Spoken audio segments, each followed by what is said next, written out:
Yeah.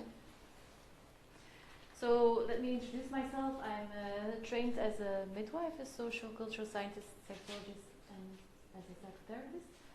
After my trainings, I worked a few years as a youth welfare worker, and since 2007, I'm working here at the university, mainly on violence-related topics, but other obstetrical topics as well. And next to my research activities, I also work as a psychotherapist in a primary care midwifery practice where we screen women and couples during pregnancy psychosocially, and people with that really express a need of help, depression, anxiety, come to me for psychotherapy. So you know a little bit what I do.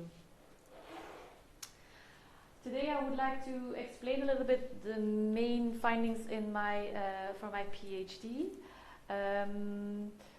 So my PhD is on partner violence and pregnancy, and first of all, when I say the word partner violence, a lot of people think immediately pushing, slapping, but let's be clear, there is a lot of behavior that falls under partner violence, and a lot of terminology is used interchangeably. When I speak about partner violence, I refer to all kinds of behavior and threats of behavior from partners or ex-partners that cause physical, psychological, economical, or sexual damage. So you can see it's a very broad definition of what can be partner violence. When we say violence, people often think immediately that's slapping, hitting, but we also mean humiliation, stalking, unwanted sexual behavior, limiting access to money, and so on. When I will speak about the pregnancy period, I will refer to a very large period, and why. I'm referring to 1 year before, during, and 1 year after pregnancy, and why this very broad period is because we know that the risk factors for violence related to pregnancy are already present in this large, especially before pregnancy. So that's when I'll be talking about pregnancy, I will refer to the very large period. We often tend to see pregnancy as a very pink and cozy, romantic period. Often this is not the case.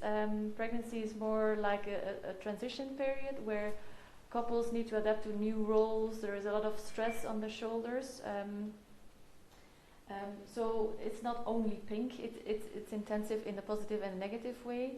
Coping with all these changes can put a lot of stress on individual coping mechanisms, but also as a couple, so this can induce violence in the couple. And then when we speak about violence related to pregnancy, we often see the pregnant woman as a victim immediately, and the male partner as a perpetrator. This is not always the case. On the contrary, my studies have shown that there is a lot of perpetrative behavior in pregnant women as well. So I will speak about that later. So the main objectives of my study is, we know that from previous research that violence related to in the pregnancy period is a large scale and worldwide problem with a lot of negative consequences for mother and child, but for the whole family. Most academics and also caregivers agree that perinatal period is a window of opportunity.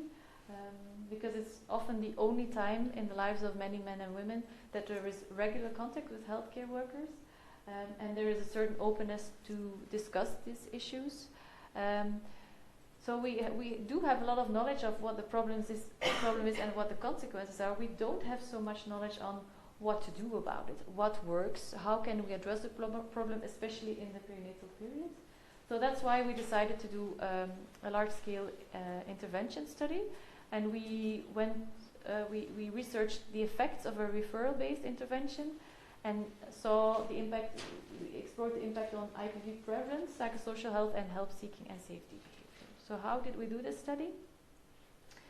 We recruited more or less 2,000 pregnant women in 11 antenatal care settings in the north of Belgium, in Flanders. We asked women that came on antenatal consultation to fill out one written questionnaire during pregnancy. So more or less 2,000 women filled out the questionnaire, and in this questionnaire They were asked if they were interested to participate in the intervention in the second part. So if they were willing to participate and they reported experiences with partner violence, the group was randomized in an intervention and a control group. The intervention group got an envelope at the 6 weeks postpartum checkup. They got an envelope with a card containing coordinates of help. So they got telephone numbers, and on the other side they got tips for safety behavior, how they could improve safety in their relationship. And the control group got exactly the same envelope, letter, gift voucher, but the only difference was that on the card there was only "thank you for your participation." So, and then afterwards we checked, we did a telephone interview 1 year later and 1.5 years later to see if the partner violence evolved in some way, if they looked for help, if psychosocial health improved, and so on.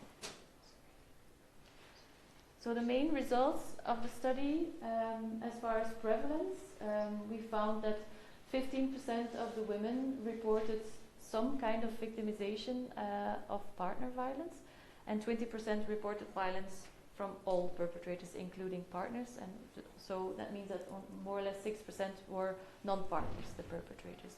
You see a big difference between the forms, the types of violence: 2.5% physical, almost 1% sexual, and almost 15% psychological.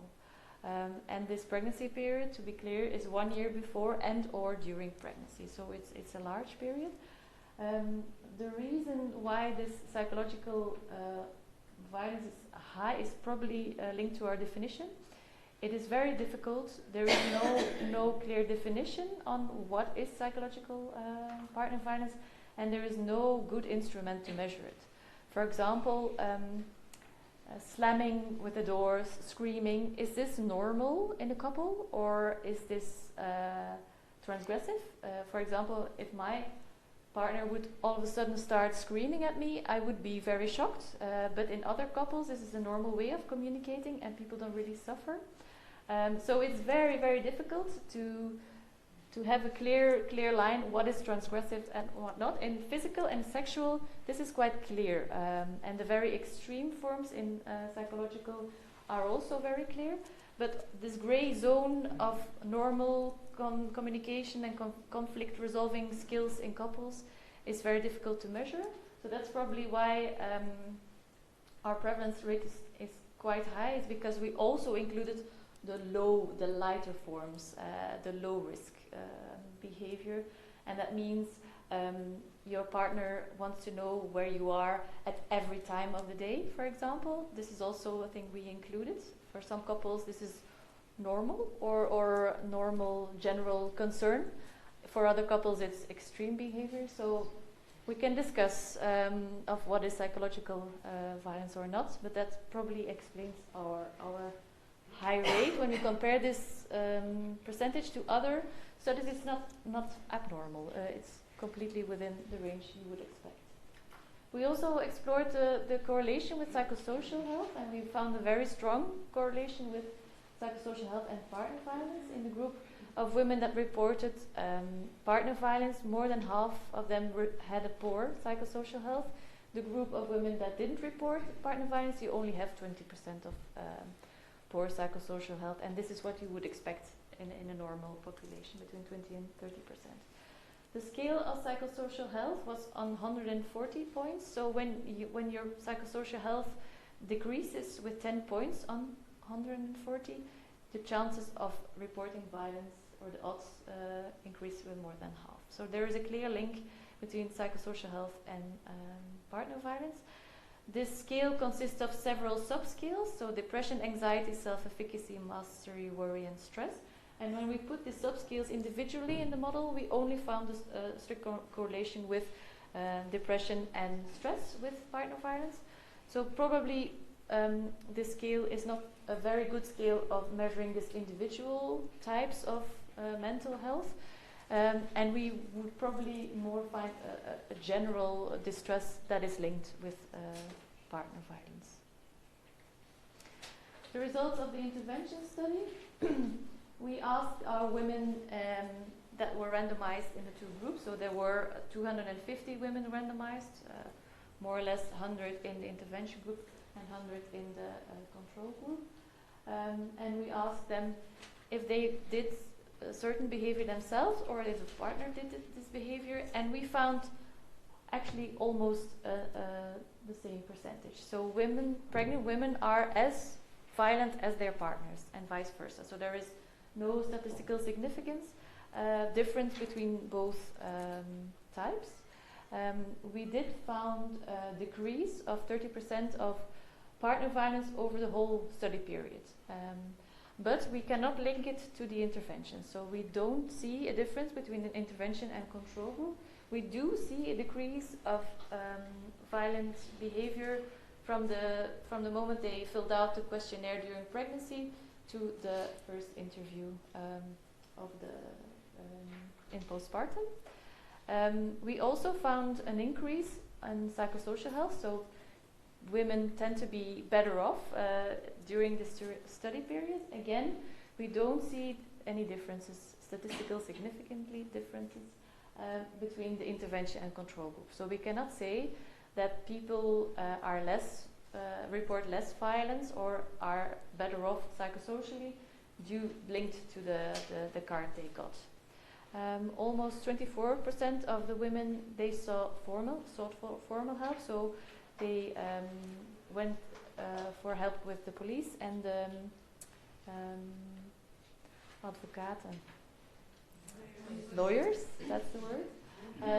And 70% of the people talk to their family and friends about the problem. So often we think that this partner violence issue is a taboo, and not a lot of people talk about it. This is not the case.